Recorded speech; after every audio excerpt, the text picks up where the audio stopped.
Assalamualaikum warahmatullahi wabarakatuh.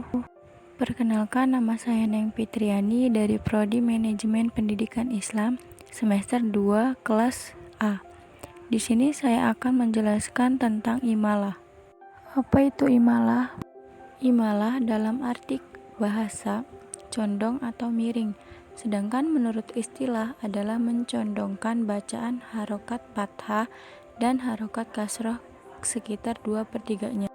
Dalam mushaf Utsmani yang digunakan oleh umat Islam di Indonesia, bacaan imalah ditandai dengan tulisan imalah kecil di atas lafaz yang dibaca imalah. Bacaan imalah dibagi menjadi dua macam, yaitu 1. Imalah sugro dan 2. Imalah kubro. Yang pertama, imalah sugro. Imalah sugro adalah setelah bacaan imalah tersebut masih diwasolkan pada lafaz lain, sehingga tidak berhenti di situ saja.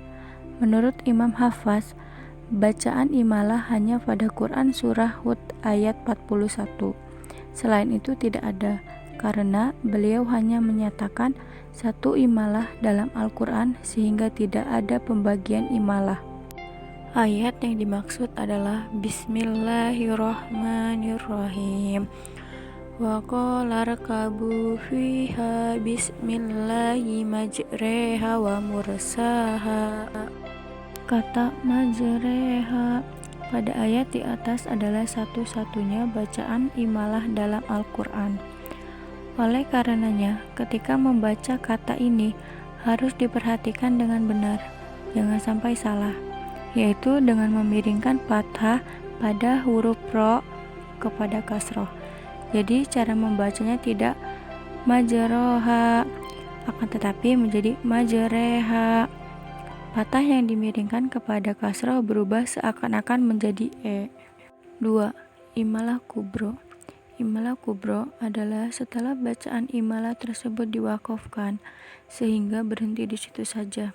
Kriteria imalah kubro adalah semua lafaz dalam Al-Quran yang akhirnya terdapat alif maksurah atau alif bengkong.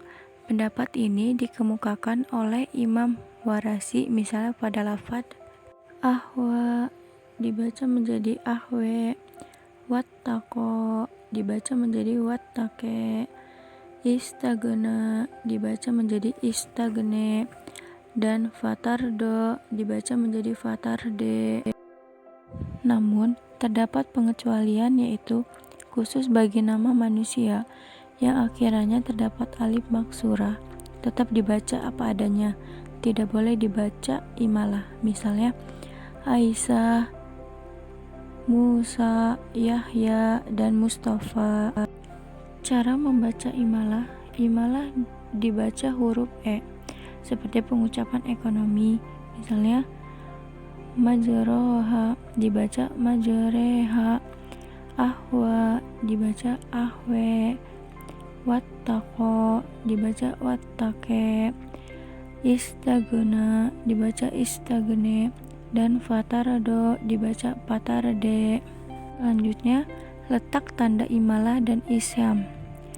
Secara umum, dalam mushaf Utsmani, tanda imalah dan isyam muncul sebanyak 2 kali dalam Al-Quran, yaitu pada surah Hud ayat 41 pada perkataan majreha dan surat Yusuf ayat 11 pada perkataan ta'manna. Adapun bacaan imalah biasanya diberi tanda wajib berongga ataupun huruf hamzah di bawah huruf yang dibaca imalah. Sebab-sebab diimalahkannya lafaz. Sebab lafaz majroha dibaca imalah diantaranya sebagai pembeda antara lafaz majroha yang artinya berjalan di darat dengan lafaz majroha yang artinya berjalan di laut. Dalam salah satu kamus bahasa Arab terdapat keterangan tentang lafaz majroha berasal dari lafaz jaro yang mempunyai arti berjalan atau mengalir. lafaz tersebut dapat dipergunakan dalam arti berjalan di atas daratan maupun berjalan di atas lautan atau air.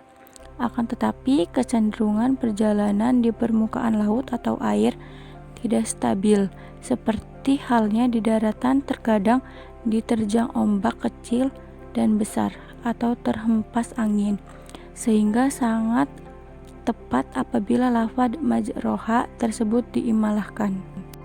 Sekian penjelasan imalah dari saya. Mohon maaf jika banyak kesalahan. Saya akhiri. Wassalamualaikum warahmatullahi wabarakatuh.